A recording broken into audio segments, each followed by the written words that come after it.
bem-vindos a todos ao seminário. É uma alegria muito grande para todos nós estarmos reunidos com vocês aqui, pessoal que veio de todo o Brasil. E o Rabino Boaz, ele está muito bem impressionado também, ele ficou muito contente também de estar junto conosco aqui. Lá em Israel, como eu falei ontem, ele trabalha com os árabes, ele não tem uma comunidade Bnei Noach formada, então foi uma surpresa muito bonita que ele teve, uma coisa muito interessante. Bom, nós vamos então falar um pouquinho sobre o cristianismo na ótica do Talmud. Na verdade, aqueles que estão acostumados com as nossas aulas na sinagoga, pelo site, é um assunto que a gente nunca tocou, porque realmente o judaísmo não fala muito sobre isso. Sempre fala de uma maneira mais construtiva, focando na Torá em si, no judaísmo propriamente dito. E é um assunto que é até pouco conhecido nas yeshivot, nos seminários rabínicos. Mas eu resolvi fazer uma pesquisa, acho que é uma coisa interessante para todos que estão aqui. Talvez pelo histórico que tiveram, talvez alguns nas suas comunidades têm perguntas, assim vão poder responder melhor. Eu queria, antes de tudo, deixar bem claro e frisar que o nosso objetivo aqui não é Deus nos livre, falar de alguma maneira pejorativa sobre outras crenças ou desmerecer qualquer outro tipo de entidade. Não o que a gente gostaria de fazer aqui, a gente não procura fazer isso. Talvez se tem alguma pessoa que não está ainda totalmente alinhada com o movimento Bnei Noach, pode ser que não vai gostar de algumas coisas que vão ser faladas, mas a gente gostaria de deixar claro que não é nosso objetivo ferir e magoar ninguém, mas sim trazer a verdade como está escrito no Talmud. O Talmud, ele faz parte da Torá oral. Uma breve introdução: quando Deus entregou a Torá a Moisés no Monte Sinai, então está escrito Veta Torot, que Deus entregou Torot, do plural, duas Torá. Como duas Torá? Torá escrita e a Torá oral. A Torá escrita é o Pentateuco, e ela foi completada mais tarde com os profetas, os escritos, e a Torá oral é o que hoje a gente tem como Talmud e Mishnah. Foram várias coisas que foram transmitidas oralmente e posteriormente foram colocadas no papel. Então aquilo que a gente vai estudar, vai aprender hoje aqui, faz parte da Torá oral. O Talmud foi escrito no século IV. E enfim, vamos lá.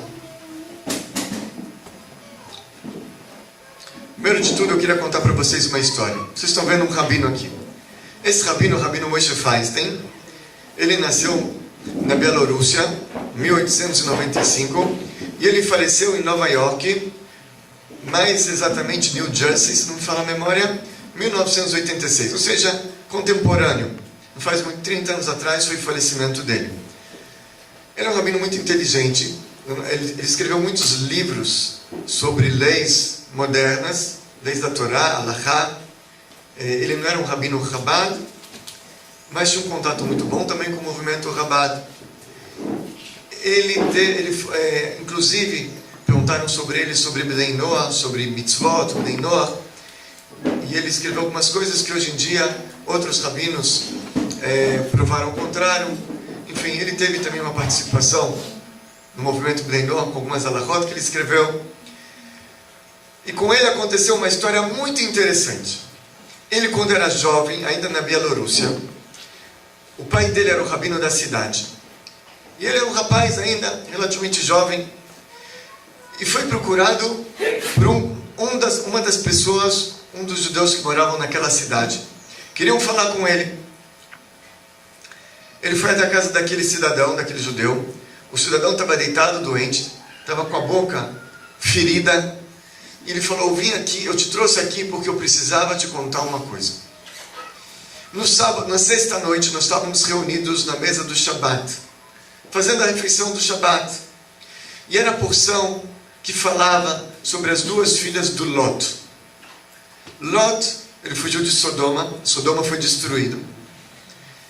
E realmente a porção que estamos lendo então essa semana coincidiu, nada por acaso.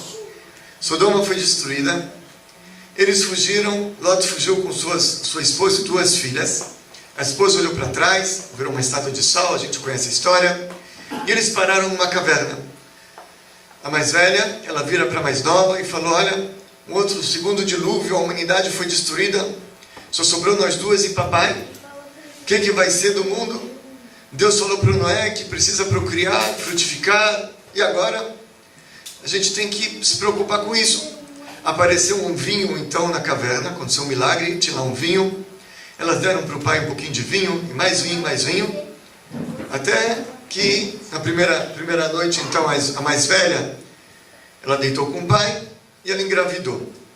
A segunda noite a mesma coisa, a mais nova deitou com o pai, engravidou também do pai. E depois de 9 meses nasceram 2 crianças. A primeira deu o nome da criança de Moab. Moab significa Me'av. O que é Abba em hebraico? Pai. O que é Me'av? Do pai.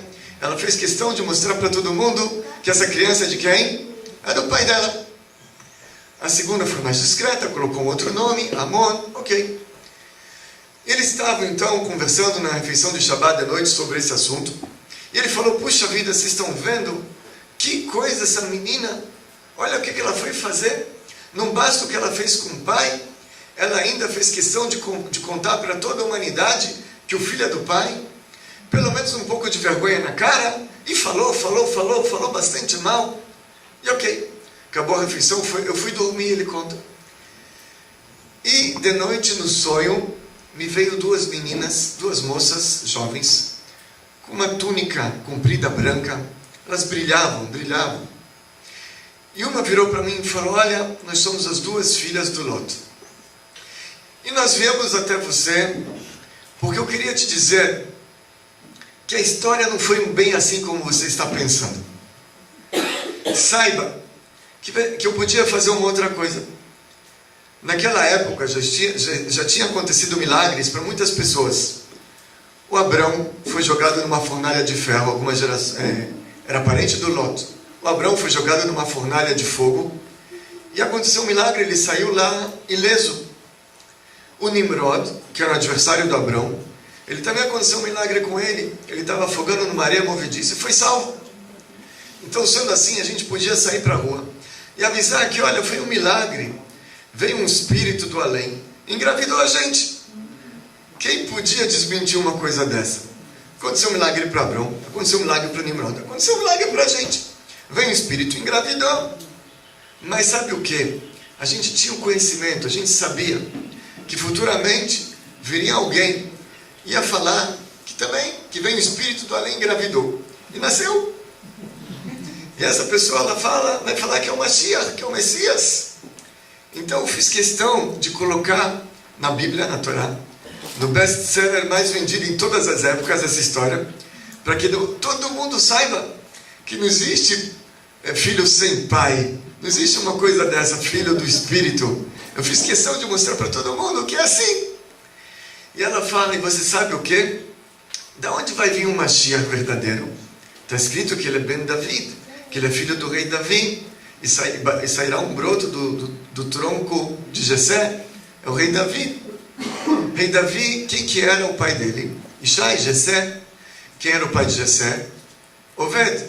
Quem era a mãe de Oved? A Ruth. A Ruth, de que povo que ela era? Moabita. Moab. Então por isso a gente teve o mérito de que o Mashiach verdadeiro vai sair da nossa linhagem. Ele conta essa história. E é por isso que a minha boca está toda assim. E passou um tempo depois, essa pessoa faleceu. Enfim, uma história interessante, que aconteceu há pouco tempo atrás e foi contada. Por isso que o Mashiach vai sair da gente, ela falou. Então não pense que foi uma coisa tão literal. A gente fez isso, eu fiz questão de botar o nome dele assim, para que todo mundo saiba. Não existe filho sem pai. Filho tem que ter um pai. Ok.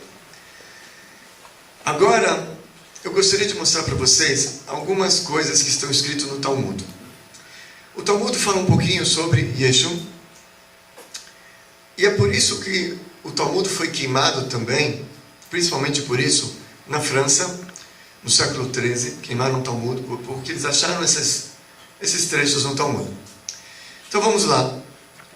Talmud, tratado de Sotá. Normalmente, só abrindo um parênteses, Talmud é mais para o povo judeu estudar, mas aqueles trechos que são pertinentes a Ben-Noach, o Ben-Noach ele estuda, ele é comparado ao sumo sacerdote que entra no Santo Santuário em Yom Kippur, quando ele estuda os assuntos pertinentes a ele. E esse assunto aqui eu acho que é um assunto também muito pertinente. Então o Talmud, no Tratado de Sotá, ele conta uma história, e na verdade vários trechos dessas histórias eles foram censurados durante o período da Inquisição. Então muitos Talmud de hoje em dia faltam alguns trechos que eu vou trazer aqui. Não muito tempo atrás foram encontrados manuscritos originais e foram então reescritos esses Talmud como era original mesmo. Então o Talmud fala o seguinte: ensinaram os nossos sábios, sempre a direita deve aproximar e a esquerda afastar. Você tem contato com uma pessoa, direita aproxima, esquerda afasta, não aproxima demais, não afasta demais, tem o equilíbrio. E não como Yoshua ben Praga, que empurrou o cristão, um dos seus alunos, com as duas mãos. Aqui ele conta a história. Yoshua, JC, ele era um aluno desse rabino chamado Yoshua ben Praga. E esse Yoshua ben Praga, ele empurrou o JC com as duas mãos. O que aconteceu? Como foi o caso? Então, Yoshua ben Praga, ele teve uma determinada época que ele teve que fugir. Ele era um grande rabino. E ele teve que fugir, por algum motivo, para o Egito. E depois que passou o perigo em Israel, a perseguição, ele voltou. E na volta do Egito para Israel, eles pararam numa pensão. Ele, junto com alguns de seus alunos, e JC estava com ele também. Quando ele chegou em uma pensão, todos os hóspedes se levantaram em sua honra. Viram o Rebbe Yoshua ben Praga, todo mundo se levantou. Começou a elogiar o local. Ele começou a falar: puxa, que local interessante, as pessoas são bem respeitosas. Disse a ele um dos seus alunos, Yoshua: Rabi, os olhos dela são feios, avermelhados. Ele falou: essa mulher aqui, o olho dela não é bonito. Disse a ele, Rabi Yoshua ben Praga, disse ao seu aluno perverso: é com isso que você se ocupa? Estou olhando as mulheres aqui. Eu não quero um aluno desse que fica olhando para o lado. Os meus alunos têm que estudar a Torá, têm que ser pessoas retas, honestas, dignas, não ficar olhando as moças, se preocupando com isso. E excomungou, quer dizer, falou: você não é mais meu aluno, tirou ele do grupo de alunos. O dia inteiro vinha para ele e não recebeu. O dia inteiro, Yeshua tentou ir para o Yoshua ben Praga, pediu para ser recebido novamente. Ele não recebeu, empurrou.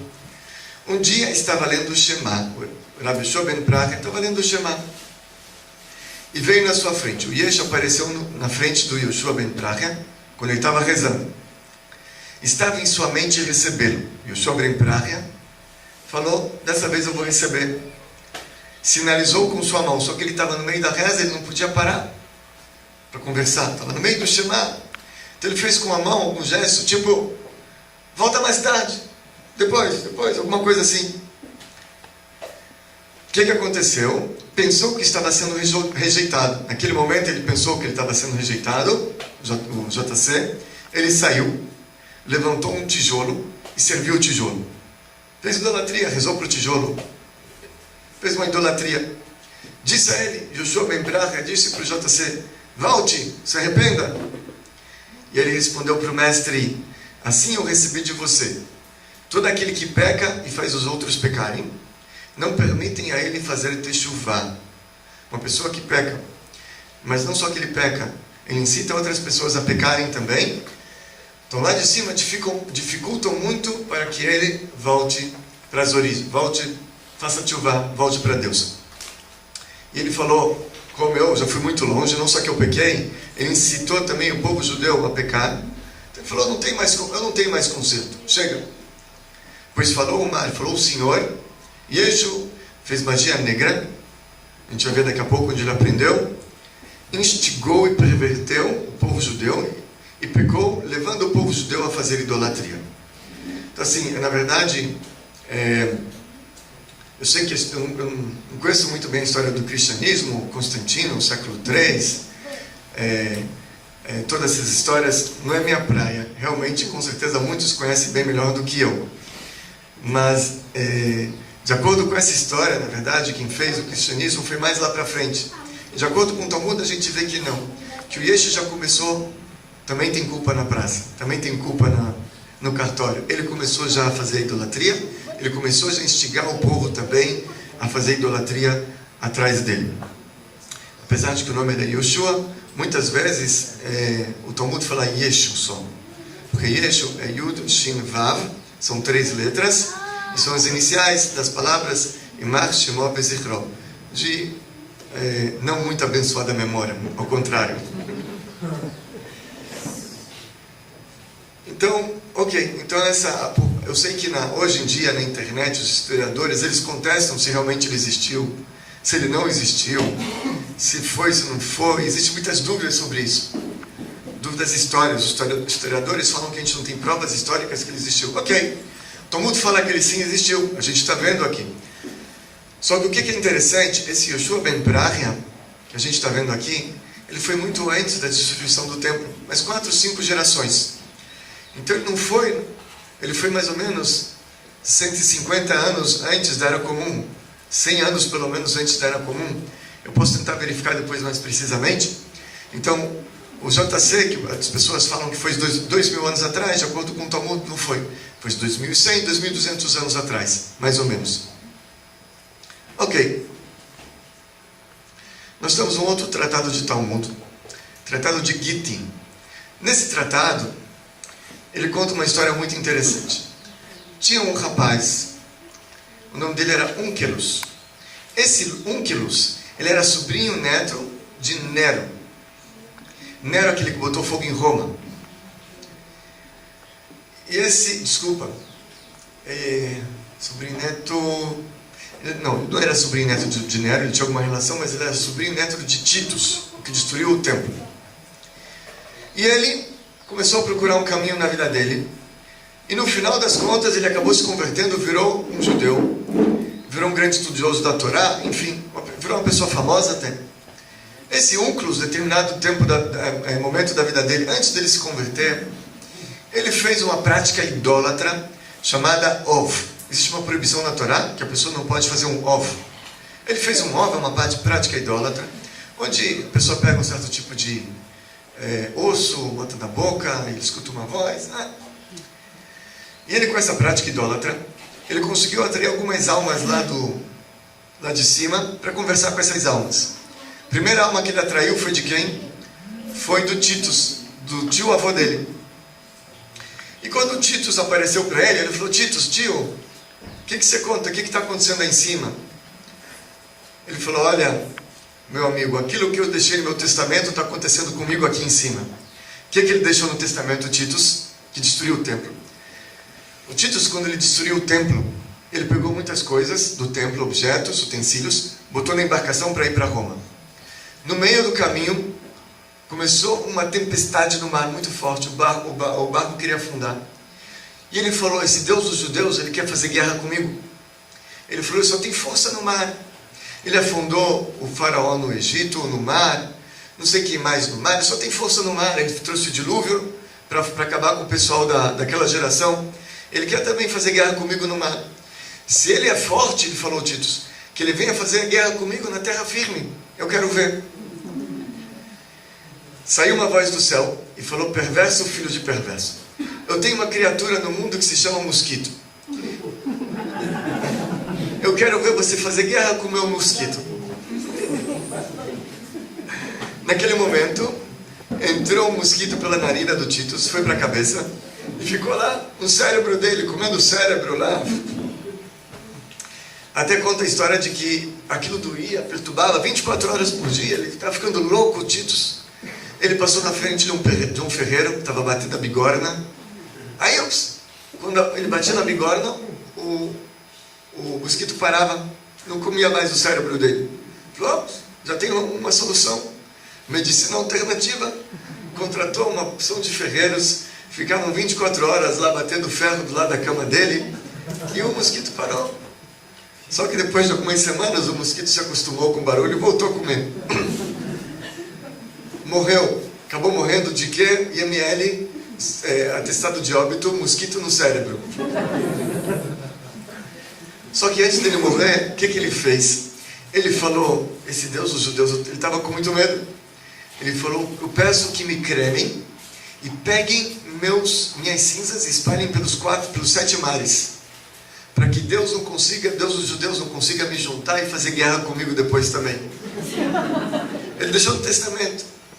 Aí ele falou: tio, o que está acontecendo com você em cima? Ele falou: está acontecendo aquilo que eu deixei no testamento, sobrinho. Todo dia me queimam, pegam minhas cinzas e espalham pelos 7 mares. No dia seguinte devolvem, queima de novo 7 mares. Todo dia a mesma história. Ok? Está escrito: na medida que a pessoa mede, Deus mede para ele também. Aí vem a continuação do tratado. Eu não trouxe o primeiro trecho. A continuação fala o seguinte: ele trouxe o Bilam no alvo. Você lembram do Bilam? Aquele profeta perverso que queria amaldiçoar o povo judeu. Perguntou para ele, o Onkelos perguntou para o Bilam: o que é importante nesse mundo? Respondeu: Israel. Na verdade, não nesse mundo, no mundo que você está, porque aqui eles eram perseguidos. Então, no mundo vindouro, o que é importante? Eu falei: Israel é importante. O que você acha de eu me grudar a eles? Está junto com eles? O que você acha? Respondeu: não busque a paz e a bondade para com eles nunca. Ele era um perverso. Mesmo lá em cima continuava odiando os judeus. Falou: não busque a paz com eles, odeie eles. Enfim. Disse a ele, um que nos perguntou para o Bilam: o juízo deste homem qual?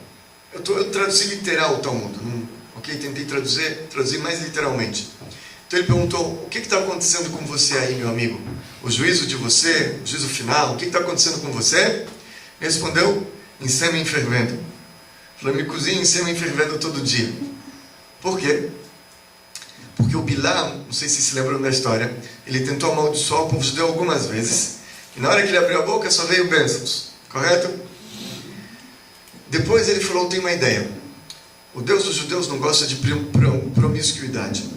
Ele contratou 24.000 prostitutas, e o povo judeu pecou, e aí sim veio uma epidemia. Aí ele conseguiu matar muitos judeus. 24.000 judeus morreram numa epidemia, fruto desse pecado que eles fizeram com prostitutas. Então, sendo que esse foi o grande pecado dele, lá em cima ele, na mesma medida, pagam para ele. E depois, esse Onkelos, ele trouxe Yeshu no ovo, trouxe o JC no ovo. O Talmud, ele fala os perversos judeus, e numa outra, na versão mais antiga, que foi censurada, estava lá Yeshu. Perguntou a ele: o que é importante neste mundo? Onde você está aí? O que é importante? Respondeu Israel: o que você acha de eu me grudar a eles? E olha o que ele respondeu, interessante. Seu bem desejo o bem do povo judeu, mas não o seu mal. Não desejo mal aos judeus. Todo aquele que toca neles está tocando na pupila dos olhos de Deus. Então veja, cuida bem, não se mete com eles. Você mexer com eles está tocando na pupila dos olhos de Deus. Você viu o que aconteceu com o faraó? Mexeu com eles, qual foi o fim do faraó? Nabucodonosor começou com eles, o que aconteceu com Nabucodonosor? Perdeu toda a linhagem, toda a descendência foi exterminada. Titus e outros, então melhor não mexer com eles. Perguntou a ele: qual é seu juízo? Como é que está em cima, tudo bem? Está tomando água de coco na praia, na rede? Como é que está as coisas aí? Respondeu: em fezes ardentes. A mim me cozinham em fezes ardentes. Por quê? Porque na medida que a pessoa medem para ele lá em cima também. Na verdade, o que são as fezes? O excremento. A gente tomou café da manhã agora. Tinha lá melancia, saudável. Tinha também doce de batata com bastante açúcar. Então, se você comer melancia, o seu organismo deve estar absorvendo todas as sais minerais, todas as coisas boas que tem lá. E talvez não sobra muita coisa para o excremento, porque ela é muito boa, a melancia tem muitas vitaminas, etc. Você comeu doce de abóbora, que tinha muito açúcar, então provavelmente a maior parte dele, aquilo que é bom vai ser absorvido. E aquilo que não é bom vai sobrar para o excremento. Aquilo que não presta mesmo, o resto do resto é o excremento. Na verdade, o JC, o que ele fez? Ele trouxe para o mundo uma coisa que é o resto do resto. Então, na mesma medida que ele mediu para o mundo, medem com ele também. É cozinhado em fezes ardentes. Só que o Talmud, ele fala uma coisa interessante. Olha o que ele fala: veja o que há entre os perversos judeus e os perversos do mundo. Os perversos do mundo falaram mal dos judeus. não quero o bem dele, existe aquilo, a mesma coisa o Titus, depois de falecido, eu não trouxe aqui no Talmud, também falou mal do povo judeu. E o JC, que era um judeu, perverso do povo judeu, ele falou bem, ele falou, não toque neles, quero o bem deles, assim ele fala. Enfim, essa é uma história que o Talmud conta sobre ele também.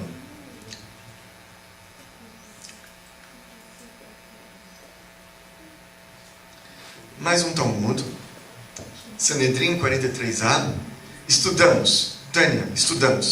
Na véspera de Pesach, enforcaram Yeshu. Quando que ele faleceu?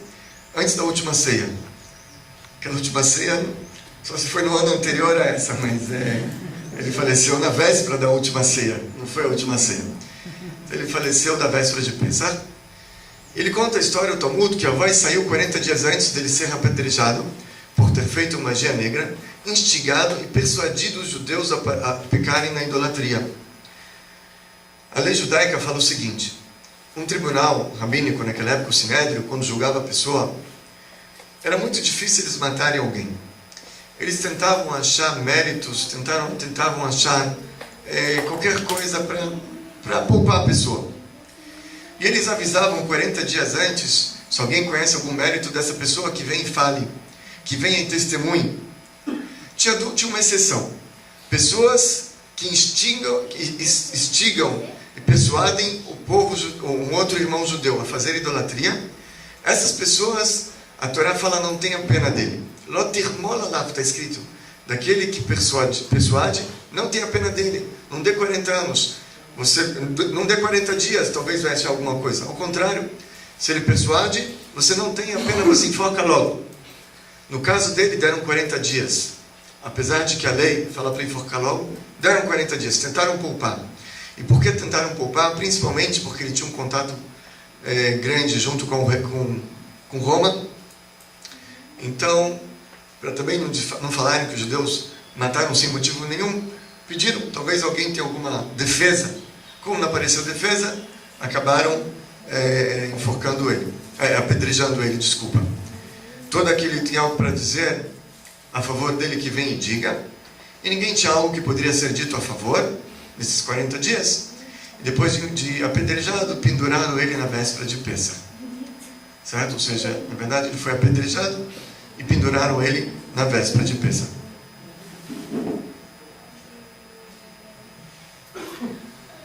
E aqui tem uma outra Guimará em Sanedrim. E é muito interessante porque essa Guimará aqui, esse Talmud, no século XIII, teve uma discussão na França sobre o Talmud. Tinha alguns judeus que, vendo o dinheiro, a honra, algumas possibilidades de crescer junto ao governo, ao império francês na época, eles acabaram deixando o judaísmo e eles delataram, por outro lado, na verdade para os cristãos, essas coisas que nós estamos lendo no Talmud. Sendo assim, foi convocado um rabino para responder sobre isso. E se ele não respondesse à altura, provavelmente o decreto seria um pogrom, acabar com o povo judeu que estava por ali. Esse rabino foi Rabbi Hill de Paris. Pediram para ele vir e responder essas perguntas. Como vocês falam que o nosso Salvador, o nosso Deus, é uma coisa dessa? Estão falando mal do nosso Deus, como a gente acabou de ver agora. E trouxeram em primeiro lugar esse Talmud aqui. E falaram assim: e assim fizeram para o filho de Estada em luto. E o penduraram na véspera de Pesach. Tinha um filho de Estada, penduraram ele na véspera de Pesach. A gente acabou de ver que quem foi pendurado na véspera de Pesach? O Yeshu. E aqui falam que foi um filho de Estada. Então pergunta o Talmud: filho de Estada? Filho do Pantera. Não foi Estada, ele é filho do Pantera, um soldado romano. E disse Rav Hizda: não, então vamos falar o seguinte, não está tendo uma contradição aqui. O marido era o Estada, o que teve a relação com a mãe era o Pantera. Ele fala então o Talmud: marido? Não, era Papus, filho de Iuda. O pai desse Yeshu não era nenhum Estada, era um tal de Papus, filho de Iuda. Como assim? Então, vem o Talmud e explica. Então, diga, você deve ler da seguinte maneira. Não era que o pai era estada, a sua mãe era estada. Você não entendeu? Ele era filho de estada, porque a mãe, o nome dela era estada. Pergunta o Talmud, sua mãe? Maria. Papos Miúda com Maria? Como assim? Então, como disseram em Pumbedita. Pumbedita era uma academia talmúdica muito grande que tinha naquela época na Babilônia. Em Pumbedita, como disseram em Pumbedita, estada, em hebraico vem da palavra se desviou. Vocês conhecem aquela palavra sotá, aquela mulher que trai o marido? Sotá.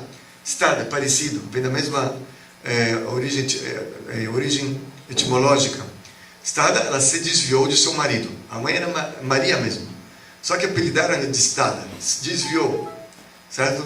Então, trouxeram esse Talmud por Rabbi Hiel de Paris. Falaram, como é que se explica uma coisa dessa? Você está falando mal do nosso Deus, do nosso Messias? Como você está falando uma coisa dessa? E ele respondeu, falou, olha, eram dois Yeshua, tinham dois.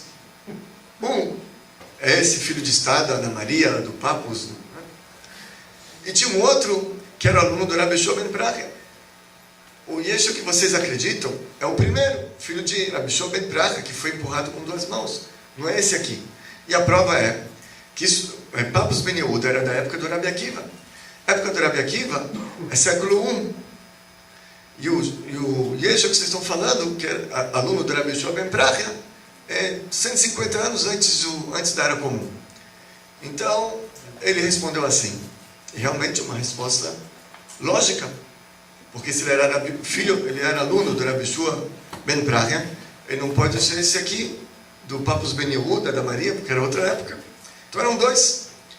E aí perguntaram para ele como? Os padres perguntaram. Dois eixos.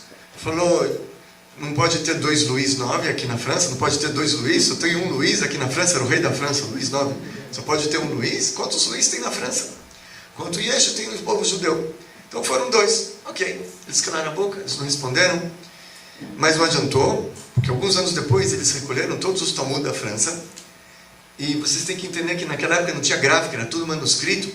Então era uma coisa muito cara, não eram tantos que tinham assim. Recolheram todos e queimaram em praça pública. E o Tosafot, que é um comentarista do Talmud, era da época do Rabbi Hiel ben Paris, século XIII, ele também fala a mesma coisa. Ben-Stada, disse Rabbeinu Tam, ele era o neto do Rashi. Este Ben-Stada não era o Yeshua. E esse que está em colchete também foi censurado, foi achado depois. Pois Ben-Stada, sobre o qual falamos aqui, era no tempo de Papus ben Yehuda, que era contemporâneo de Rabbi Akiva. E Yeshua foi no tempo de Yoshua ben Praga. E Rabbi Yoshua ben Praga foi muito antes de Rabbi Akiva. Rabbi Yoshua ben Praga foi mestre de Nitai Arbeli, que foi mestre de Shammai Aviavitalion, que foi mestre de Hillel Shammai, que foi mestre de Rabbi Akiva. Então falamos de 4 ou 5 gerações anteriores. São duas pessoas diferentes. Então ele conseguiu acalmar os ânimos. E realmente é uma coisa que, lógica. Então se realmente foi assim ou não, existem discussões. Qual Yeshua é o verdadeiro? Se é aquele primeiro? Se é o segundo? Enfim, ele existiu. A gente não sabe qual que foi. Se foi aquele que foi... aliás, a gente sabe que foi Rabbi Yoshua ben Praga. A gente não sabe qual que o catolicismo segue. Se foi esse, se foi filho de Maria mesmo, ou se não foi filho de Maria, ele foi na época de Rabbi Yoshua ben Praga. Ele segue talvez a mistura dos dois, um pouco de cada, alguma coisa assim. Que falam que ele foi filho de Maria, né? Mas ao mesmo tempo, o Talmud fala que ele era aluno de Rabbi Yoshua ben Praga. Então deve ser um pouquinho de cada um, deve ter pego. Enfim. Mais uma história dele no Talmud. Depois a gente vai explicar algumas outras coisas mais interessantes. E outra vez, eu espero, por favor, que eu não esteja ofendendo ninguém. Eu quero só trazer as fontes do Talmud sobre isso, e por isso os judeus foram perseguidos por séculos, queimado o Talmud. Mas é a verdade, são fatos que o Talmud testemunha que aconteceu. E no final a gente vai ver um ponto positivo nisso também. Ok? Por que realmente a gente viu já que o Yeshua, os perversos do povo judeu, eles queriam o bem do judeu. Tinha alguma coisa interessante ali também. Shabbat 104, tratado de Shabbat. Aquele que marca em sua carne Está escrito lá no Talmud. Um judeu não pode escrever no Shabat, ok? Não pode escrever. E o Talmud fala, não pode escrever não só lápis em papel, também não pode marcar na sua carne alguma coisa. Você faz uma marca, não pode em Shabat também. Não estamos falando de tatuagem, isso fora do Shabat também é proibido. Era uma prática idólatra, Breinor também não deve fazer, mas se ele quer escrever uma coisa no Shabat na mão, não tem papel, vai escrever aqui. Poderia-se pensar que é permitido, porque isso aqui apaga, você soa, o suor tira o escrito, vai tomar banho. O Shabat fala não pode. Todo mundo fala não pode. Existem discussões sobre isso. E eles começaram a trazer prova daqui e prova de lá. E uma das provas que trouxeram, olha só, estudamos, disse Rabbi Eliezer para os sábios. Rabbi Eliezer estava discutindo com os sábios se pode escrever na carne no Shabat ou não. E como Ben Stada tirou magia do Egito, gravada em sua carne, ele trouxe uma prova que Ben Stada escreveu na carne dele, no Shabat, para tirar uma magia negra do Egito. No Egito eles tinham lá algum conceito de magia negra, e que os feiticeiros, os magos, não deixavam ninguém sair com aquele conceito, com aqueles nomes, com aqueles segredos, de algum tipo de inspeção alfandegária na saída do Egito, para que não tirassem nada, revistavam. E esse Ben Stada que a gente acabou de ver, ele escreveu na carne dele, no Shabat. Então ele quer trazer uma prova que pode escrever no Shabat na carne. Olha, o Ben Stada era um judeu, ele era aluno de Rabbi Shua ben Prai, escreveu, está vendo? Pode escrever. Senão ele não faria isso, os sábios não iam deixar. Disseram a ele, Ben Stada é um tolo, e não trazemos provas dos tolos. Ele é um tolo porque ele está saindo do Egito, com aquilo escrito na carne dele. Ele está correndo um perigo de vida. Se os feiticeiros pegam ele, vão matar ele. Então é um tolo fazer uma coisa dessa. Então de tolos a gente não traz prova. Filho de Stada, pergunta de novo o Talmud, ele era filho do Pantera, não era do Stada. A gente sabe que era um soldado da legião romana, etc. Pantera. Disse Rav Hizda, não, o marido era Stada. Teve relação com Pantera. Falou, marido Stada, outra vez. Filho era Papos, filho de Uda. Então diga que a mãe era Stada. Sua mãe é Maria. Como disserem por Bedita Stada, se desviou de seu marido. Ok. Até aqui nós temos as fontes do Talmud. A maioria delas foi censurada na época da Inquisição. E muitas dessas fontes nós temos hoje em dia de livros antigos que foram trazidos hoje em dia, manuscritos, etc. Chegaram aos nossos dias e foram replicados. Aqui nós temos um outro assunto. O Midrash, Ilkot Shimoni. O Ilkot Shimoni, ele pega um versículo que está escrito em Números 23, 19. E lá fala sobre o Bilam, a profecia de Bilam. Bilam, ele fala, Lo ish el vichazev, Deus não é um homem falso. O Venadam Veitnecham, é um filho do homem que se consola. Ao amar velo yaseh, aquele disse e não fará. Vediber velo ikimenu, ele falou e não cumprirá. Então, o Talmud, o Midrash, obrigado. O Midrash, ele pega esse versículo e explica de uma maneira interessante.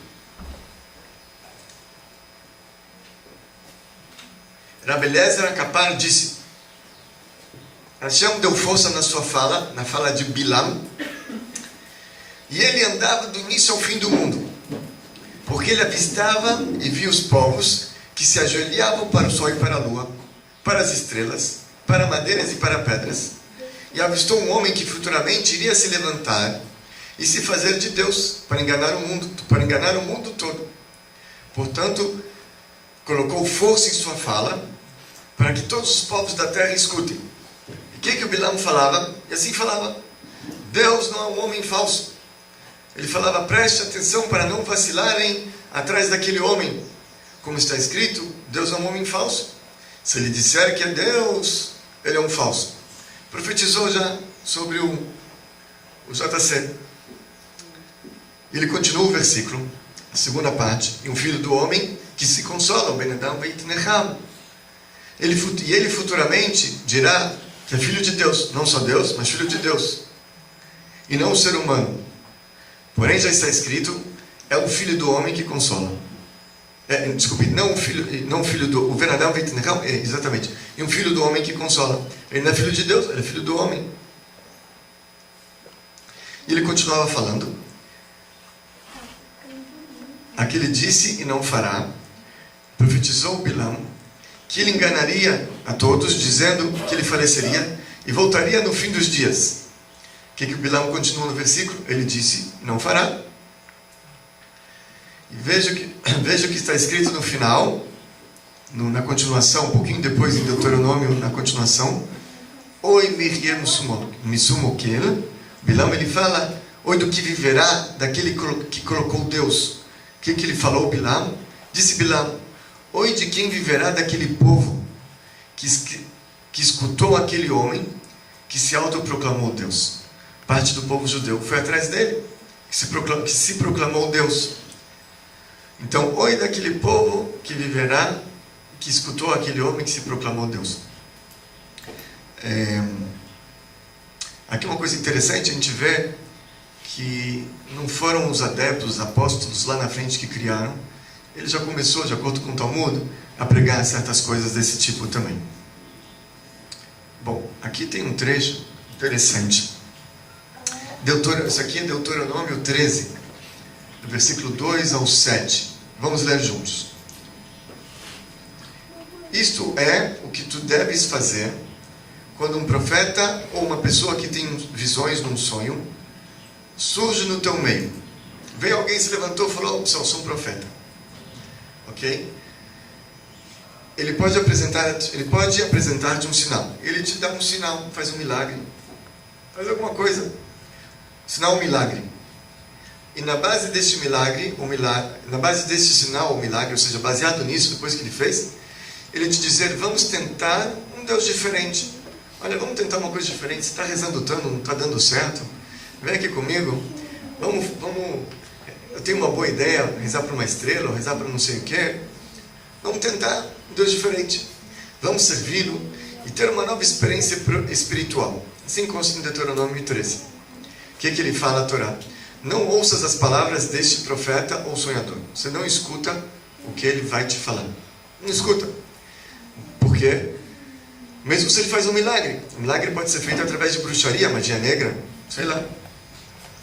Então, se ele falar para você, vamos fazer idolatria, você não escuta ele. Deus, Senhor de vocês, os está testando para ver se vocês são realmente capazes de amar a Deus, Senhor de vocês, com todo o seu coração e toda a sua alma. É um teste. Sigam a Deus, Senhor de vocês, permaneçam em temor dele, guardem seus mandamentos, obedeçam-no e sirvam-no. E vocês então serão capazes de ter uma verdadeira experiência espiritual através dele, através de Deus verdadeiro. Este profeta ou sonhador deve ser morto por ter falado de modo rebelde contra Deus, Senhor de vocês, que os tirou da terra do Egito e te redimiu da casa de escravos. Ele estava tentando te deixar no caminho de Deus, teu Senhor, ordenou-te caminhar e tu deves extirpar este mal do meio de ti. Ok, é um trecho. E aqui, quando a gente chega nesse trecho, tem um comentarista, o nome dele era Baal HaTurim. Baal HaTurim era um homem, um grande gênio, século também 12, 13, por aí, mais ou menos. Aproximadamente ele na época das cruzadas, eu acho. Então, mais ou menos século 13, não é isso? E ele escreveu um comentário muito interessante sobre esse trecho. Só que também foi um comentário que foi censurado com o tempo, foi achado não muito tempo atrás. E ele pega o versículo 3, se não me engano, o versículo 2, que acabamos de ler. O versículo fala assim: quando se levantar de dentro de você. O que é de dentro de você? De dentro do teu povo. Não é alguém que vem de fora e fala, olha, não um amalequita, um moabita, jebusita, que fala, olha, vem testar o meu Deus, eu tenho umas estrelas ótimas, eu tenho uns santinhos assim, excepcionais, funciona. Não, vem alguém de dentro de você, do teu povo, Um profeta, um sonhador. Ele se diz profeta, ele fala, eu tive visões, eu sonhei, eu sei o que vai acontecer no futuro, ele te faz alguns sinais, e lhe der um sinal, um milagre. E ele pegou essa palavra de dentro de você, em hebraico, Bekir Becha, de dentro de você, e ele falou, vamos fazer o valor numérico dessa palavra. A gente sabe que cada letra em hebraico tem um valor numérico, correto? Vamos ver quanto que dá de dentro de você. Ele começou a fazer a conta, olha lá. Bekir Becha, de dentro de você. Beit vale 2. Kuf vale 100. Depois a gente tem o Reish vale 200. O Beit vale 2. E o Rav final vale 20. Quanto que dá a soma? Muito bem. A soma vai dar aqui 324. De dentro de vocês, 324. Ele pegou e falou, vamos fazer o valor numérico de esta é a mulher. Zu Aisha. Zain vale 7. O Vav vale 6. O Rei vale 5. O Aleph vale 1. O Shin vale 300. O Rei vale 5. Zu Aisha, esta é a mulher. Quanto que vale? 324. Então esta é a mulher que falamos a bastada, agora atrás, a Maria, enfim, como quiserem chamar. Esta é a mulher, vale de dentro de vocês, porque ele veio de dentro dela, de dentro do povo, de dentro dela também. Dá o mesmo valor numérico. E depois, no versículo, ele fala assim, quando se levantar de dentro de você um profeta. Ele falou, vamos fazer a conta, quanto que dá um profeta? Profeta em hebraico é Navi. Eliahu a Navi. Elias o profeta, Navi. Navi se escreve Nun, que vale 50. Beit, que vale 2. Yud, que vale 10. Aleph vale 1, que no total vai dar 63, 63. Um profeta vai dar 63.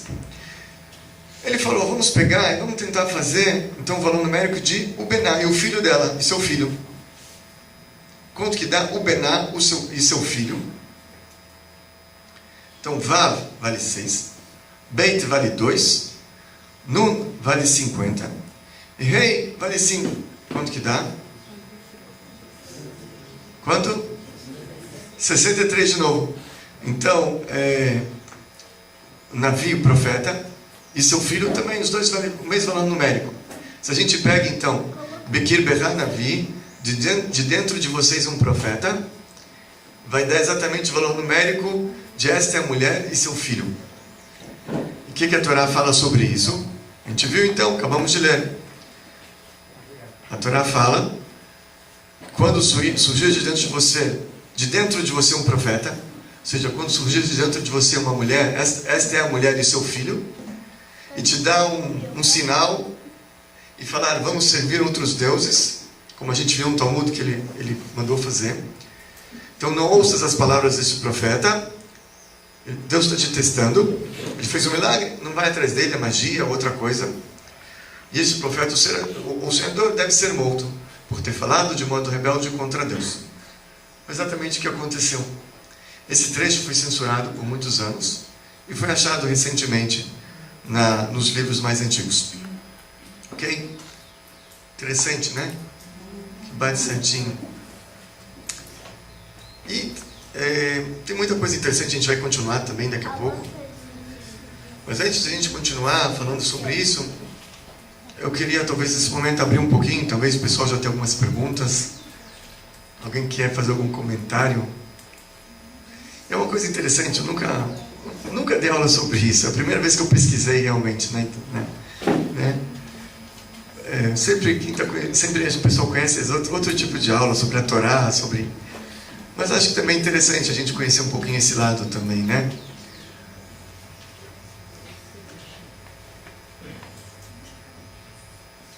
Todo mundo, ninguém tem perguntas, tudo bem interessante, algum comentário? Não? Sim. Tem uma teoria que o Jacobson seria um essênio, né? O discípulo de essênio. Inclusive, manuscritos do Mar Morto indicam algumas coisas desse tipo. A semelhança dos essênios com o cristianismo. Você sabe alguma coisa disso? Pode ser, assim, para ser sincero, eu não conheço muito a história. Eu conheço o Talmud que está escrito, mas a história mesmo, fora do Talmud, do Midrash, Eu não estudei. Eu estudei nas fontes judaicas, no Talmud e no Midrash. E pelo Talmud, realmente, ele era um aluno do Rabbi Shua ben Prachia, que se perverteu no meio do caminho. Né? Instigou as pessoas a fazerem idolatria, por isso ele foi julgado e apedrejado também.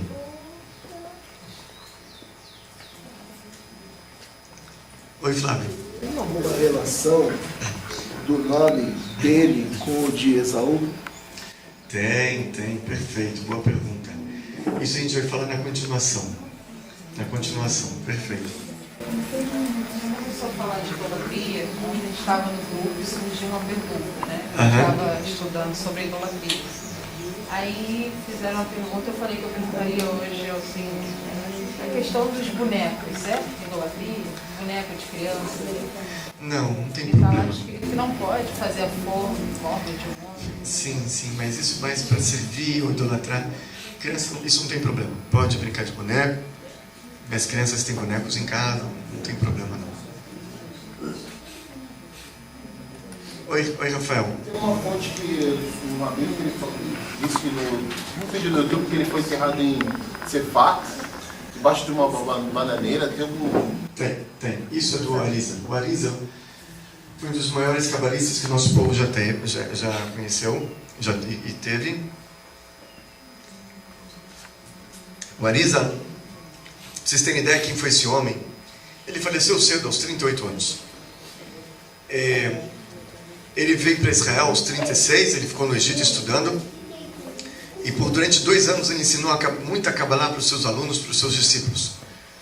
O Rebbe que era anterior ao Arizal era o Remak, Rabbi Moshe Cordovero, está enterrado também em Tzfat.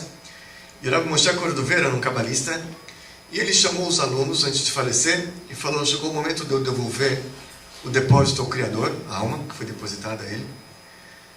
E após o meu falecimento, vai vir alguém orientar vocês. A orientação dele vai ser um pouquinho diferente da minha. A visão que eles tinham de Kabbalah era um pouquinho diferente. O Arizal, ele inovou de uma maneira fantástica a Kabbalah. Não que inovou, ele mostrou segredos ocultos e fantásticos da Kabbalah. E ele falou para os alunos, mesmo que ele explique coisas que eu não expliquei, e até um pouco diferentes, vocês continuem, vão atrás dele. Perguntaram, mas como a gente vai saber quem é esse homem? Falou, no meu funeral ele vai ver uma coluna de fogo. No meu funeral ele vai ver um fogo. Ok. E foi uma semana antes disso, Deus falou para o Arizal, era um profeta.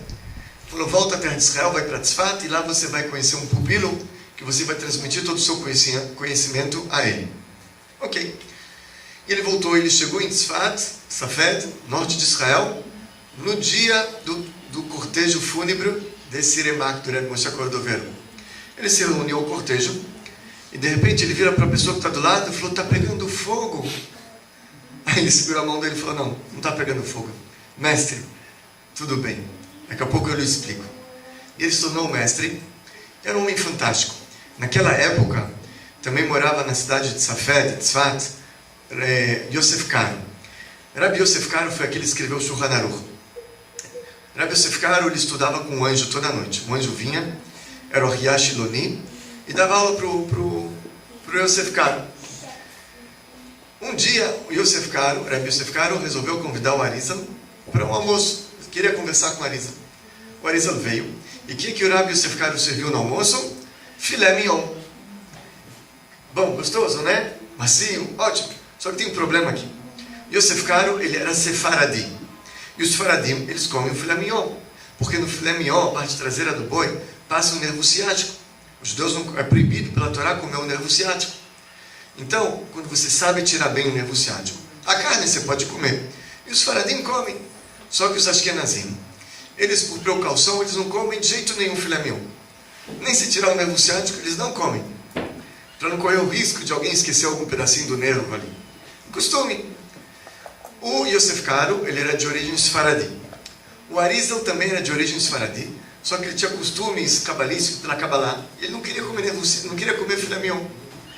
Então, ele viu o filé mignon na frente dele, o que ele faz? Ele pega o dedo assim, ó, tirou o nervo ciático do filé mignon que estava ali. O Rebbe Yosef Karo falou, perdão, desculpe, eu não estou entendendo. Eu mesmo tirei esse nervo ciático da carne, não estou entendendo o que está acontecendo, desculpe. tá bom, tem as batatas, a gente come aqui, cenoura, tá ótimo, salada, não tem problema. À noite, quando o anjo veio estudar com Yosef Karo, ele falou, não estou entendendo, eu tirei lá o nervo ciático do filé mignon. Como é que ele tirou o nervo ciático de novo?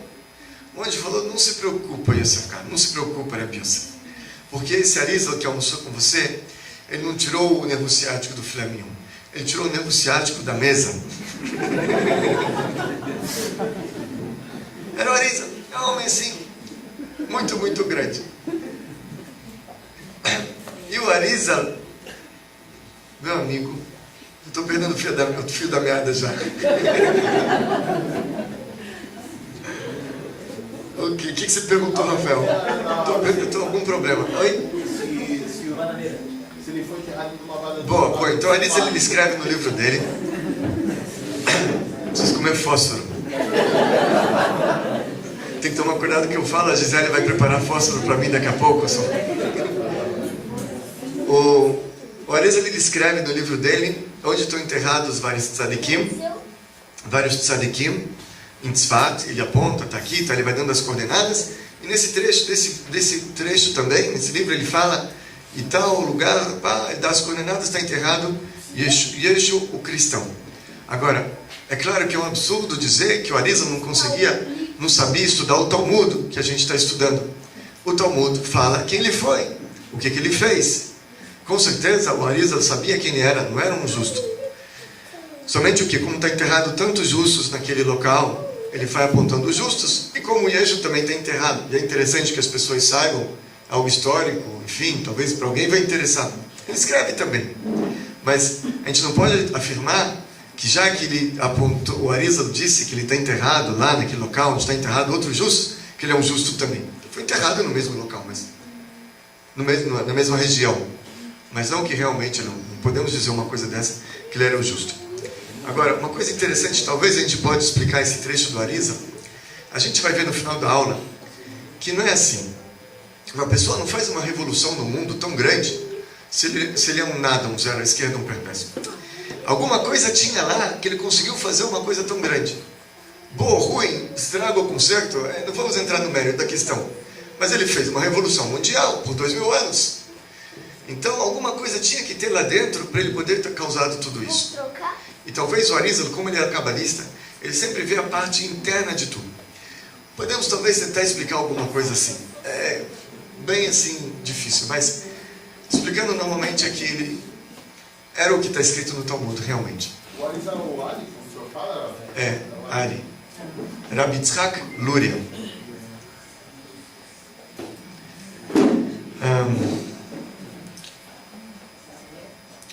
A gente continua, a gente conversa mais um pouquinho, porque tem a segunda parte da aula, não queria entrar, acho que já chegamos na segunda parte.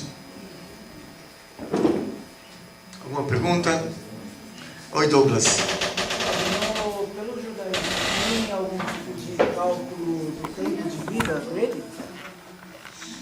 Eu não encontrei nas fontes judaicas quanto tempo, não encontrei.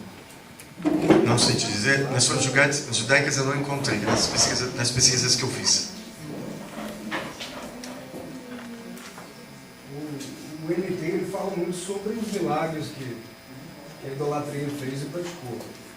Ele tem alguma ligação com a Cabala? A gente viu aqui que ele aprendeu magia negra no Egito. Então, bem provável que tudo que ele fez foi usando magia negra. Porque uma pessoa que tem esses conhecimentos consegue fazer coisas. Não necessariamente é um milagre. Oi, Caio. Eu lembro que está escrito lá no Testamento dos cristãos, né? Que chamam de novo. Ele disse assim que eu não vim trazer paz na terra, né? Eu vim trazer espada. Trazer? Espada. Ele disse isso, né? Está escrito. E realmente, a gente vê pela história que eles incitavam ódio ao povo judeu, né? O próprio livro deles fala que o povo judeu fala coisas negativas contra o povo judeu. Ao invés de cumprir a profecia que estava escrito que, na verdade, nós tínhamos que seguir o exemplo do povo judeu, né? De aprender com eles as 7 mitzvot, a Torá.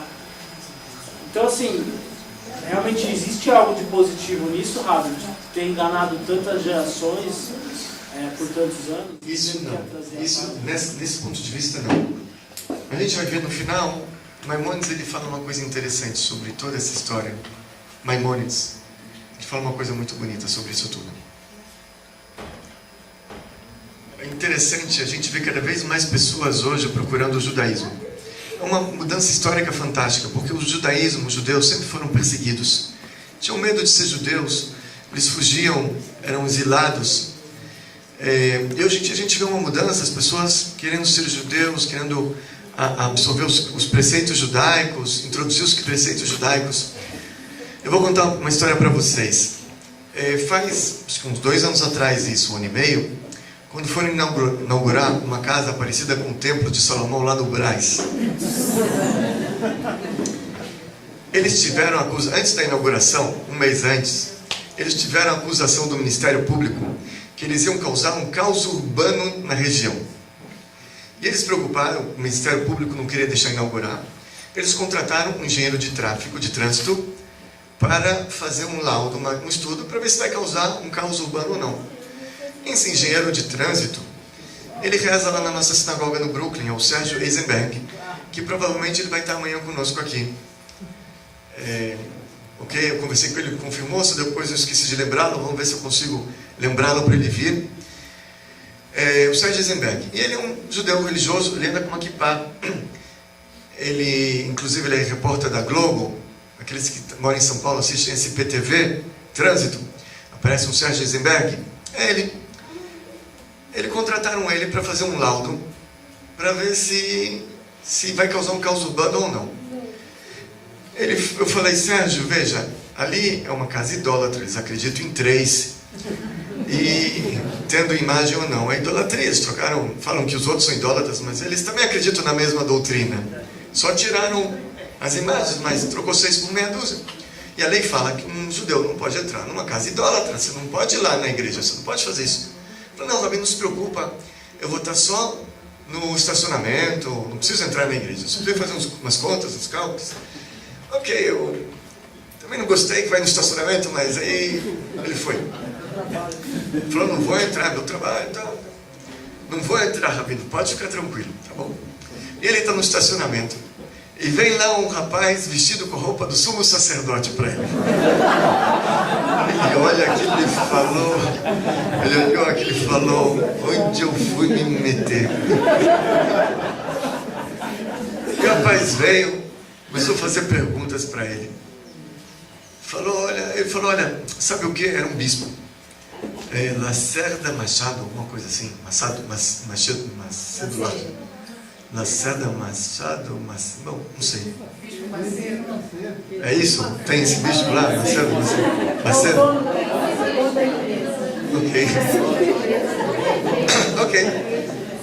Aí ele falou, olha, pastor, eu sou engenheiro de trânsito, engenheiro de tráfego. Eu não sou a pessoa mais aconselhada para lhe responder. Mas se eu tiver alguma dúvida, com certeza meu rabino sabe lhe responder. Tá bom? Eu recebo um e-mail desse bispo. Lacerda Machado, Macedo Machado. Vem um e-mail. Aí eu respondo para ele, ele pergunta se eu posso responder as perguntas. Falei, olha, com muito prazer. Veja quando você quer vir aqui na sinagoga, a gente conversa, com prazer.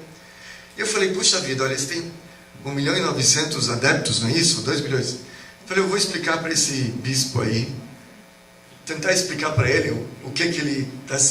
A verdade. Imagina a gente tem de repente 2 milhões de Bnei Noach, vai ser uma coisa interessante. Aí, mandei e-mail, vem conversar. E ele não respondeu. Falei, quando é que você quer vir? Não veio. Mas eu queria que ele viesse. Aí tinha o telefone dele, o celular dele no e-mail. Eu peguei, liguei. Falei, bispo, está lembrado de mim? Eu sou o rabino do Sérgio. Ah, sou o rabino, puxa, que honra, tal. Falei, olha, seu bispo, o senhor se lembra, o senhor tinha as perguntas, o senhor não quer conversar? Eu gostaria de conversar com o senhor, gostaria de estudar com o senhor algumas coisas. Ele falou, será um prazer, seu rabino, será um prazer. Falei, puxa, então legal, então vamos marcar, quando você quer vir na sinagoga? Falou, o senhor já conhece o Templo de Salomão?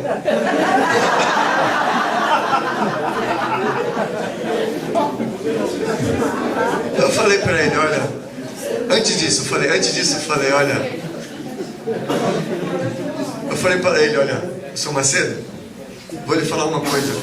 Eu vi, me falaram, mostraram as fotos, vocês agora estão usando kippah, usando talit, barba.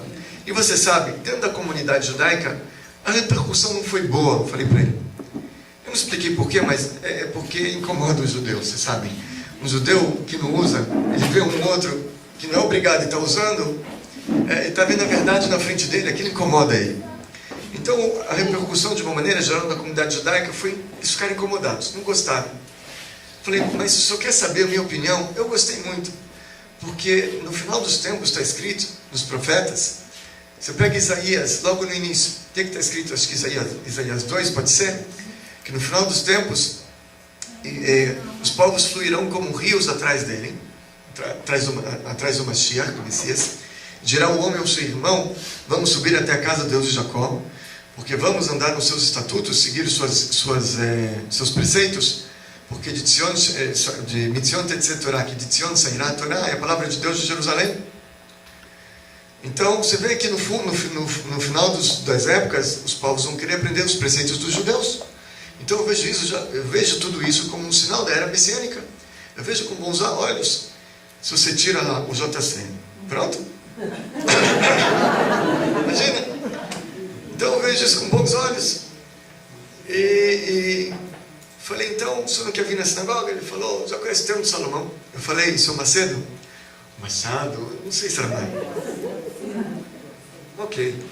Eu falei, Sr. Macedo, eu não posso ir aí. Não expliquei porquê, né? Não posso magoar a pessoa, não expliquei porquê. Eu não posso ir aí. Mas se o senhor não pode vir numa sinagoga, a gente senta num parque, num shopping center, a gente troca uma ideia, num lugar, não tem problema. Não, eu posso ir na sinagoga, sim, posso sim. Falei, então quando você quer vir? Aí ele marcou comigo segunda-feira, 10 da manhã. Eu estou na sinagoga 10 da manhã, ansioso, esperando pelo Sr. Macedo. 10, 10, 11 horas, meio-dia, o homem não vem, nem mandou e-mail. Os caras com medo da verdade, né? Vamos falar assim. De repente, vai destruir tudo que ele plantou por durante tanto tempo. Então, a gente vê que os povos já estão buscando isso, né? É uma mudança interessante. Vou contar uma história para vocês, outra história. Tinha um judeu, certa vez, tinha um senhor no metrô de Nova York. Ele estava no metrô, um chapéu parecido com o meu, uma barba, um paletó preto. E o metrô para em uma estação, abre a porta, e entra ali um rapaz com calça jeans, camisa polo, senta do lado do senhor. Ele começa a conversar. Falou, olha, você não precisa aqui nos Estados Unidos usar essa roupa. Você pode ser um bom judeu como eu estou vestido. Você acha que eu não sou um bom judeu só porque eu estou de calça jeans? Sabe, eu também guardo o sábado, o Shabbat. Você quer saber? Eu como kasher também. Eu não preciso chamar atenção aí fora de tanta gente, né? Você não precisa andar assim. Isso era bom para os nossos antepassados na Europa. Aqui na América é diferente. Aí o rapaz, o senhor, ele vira para o rapaz. Fala, só me desculpa, eu não sei o que você está falando. É que eu sou Hamish. Sabe aquele Hamish da aveia quaker? Hamish. Aí ele olhou, o rapaz com a cara assim de bobo, né? O senhor desculpa então. O senhor desculpa, eu não quis lhe ofender. Eu falei, imagina, não ofendeu nada, imagina. Olha, eu uso essa roupa, vou lhe explicar. É que meu pai sempre usou, sabe? Meu avô sempre usava. É tradição de família, é a nossa cultura. Eu procuro preservar. É uma coisa que vem já de muitos e muitos séculos. Então é esse o motivo que eu uso. O rapaz olhou para ele e falou, puxa vida, muito bonito hoje em dia conseguir guardar as tradições, né? Parabéns. Aí o homem se levantou, olhou para ele assim e falou, Inês, você que me diga, o que está acontecendo com você, meu filho? Se eu sou um judeu, tenho que ter vergonha? Era um judeu, falou, se eu sou um judeu, tenho que ter vergonha? Então o povo judeu, ele foi perseguido por 2000 anos. E dentro do sangue dos judeus entraram um sentimento de reclusão muito grande, de medo, de transmitir isso para todo mundo. Eles sempre tinham medo. A gente conhece muitas pessoas que chegaram no Brasil depois da guerra e esconderam sua identidade judaica. Tem um rapaz que mora na rua da sinagoga, na rua Guararapes. A mãe dele foi educada num convento, numa igreja, ela frequentava a missa. E ele achou uma carta da avó dele materna, contando para a mãe que ela era judia e que ela escondeu a identidade depois da guerra, porque ela teve medo, aqui no Brasil, de uma outra perseguição. E teve muitos casos desses. Entrou no sangue. Eu me lembro, eu tinha 18 anos, eu estudava numa yeshiva, um seminário rabínico em Petrópolis. Eu desci, final de semana, para o Rio de Janeiro. Eu fui na sinagoga. Pediram para falar algumas palavras. Eu comentei alguma coisa sobre a relação entre judeus e não judeus. Não me lembro exatamente o que era. Mas levantou um senhor lá do fundo, uma bengala. Ele veio para cima de mim. Na mão dele tinha uns números gravados. Ele veio para cima de mim. E seguraram ele queria me bater. Eu falei, o que foi? Ele falou, você não pode falar uma coisa dessa, você é um louco. Eles tinham medo. Imagina de falar uma coisa. O que a gente está falando hoje em dia era messiânica já. Porque um judeu nunca se atreveu a mostrar isso nem para o filho dele. Eles tinham medo. Então isso que está saindo agora era messiânica, que a gente pode transmitir a verdade, transmitir o que realmente está escrito, conscientizar as pessoas da verdade. Então, respondendo agora, voltando para a pergunta do Sidney, muitos movimentos, eles buscam o judaísmo porque esse é o futuro. No futuro todo mundo vai estar ligado à Torá de Deus, à divindade, ao eterno, aos preceitos, ao judaísmo. Assim está escrito nos profetas, Isaías, Sofônias, Zacarias, assim está escrito. Só que o Maimônides, ele fala o seguinte, existe uma condição para você fazer tudo isso. Você tem que acreditar num Deus único. Você tem que acreditar num Deus só. Quando você começa a misturar outras coisas, isso já não é judaísmo. Aí você está longe do judaísmo, pelo menos externamente, como a água está do vinho. Quando você pega coisas, preceitos básicos no judaísmo, e você deturpa isso, então você já não está seguindo a Torá. A Torá fala outra coisa. Então você pode fazer tudo, mas você tem uma condição, você tem que acreditar na veracidade da Torá, do judaísmo. Tem que ser um Benor. O Maimônides, ele escreve isso. Um Benor, ele pode cumprir a maioria dos preceitos, mas ele tem que ser um Benor, primeiro de tudo. Sim. Eu tinha duas perguntas, mas uma o senhor já respondeu. Eu ia perguntar por que durante, agora eu não sei se mais 2016 ou 2100 e pouco, bagunçou um pouco minha cabeça, agora eu já não sei mais quando é que começou a contar isso. Por que durante tanto tempo o povo judeu foi meio que na dele, assim, meio quieto, né? Mas o senhor já explicou que foi um motivo de preservação. Sim, preservação, sim.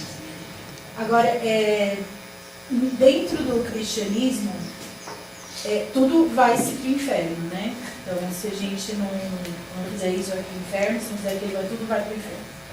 Na visão do judaísmo, o cristianismo comete a idolatria, mesmo quem não adora imagens, está cometendo idolatria. Essas pessoas que durante todos esses 2000, sabe, sei lá quantos anos, acreditaram no cristianismo, cometeram a idolatria e... Ok, vou tentar te responder. Vou dar duas respostas, ok? A primeira resposta, assim, uma pessoa que eu entendo que essas pessoas talvez não são culpadas, né? Elas receberam algo e elas contestaram, receberam isso de uma maneira que era uma verdade para eles. Tinha um general do exército nazista, ele falava assim, que uma mentira falada 1000 vezes vira uma verdade. Uma mentira falada 2000 anos vira o quê? Incontestável. Até porque se contestava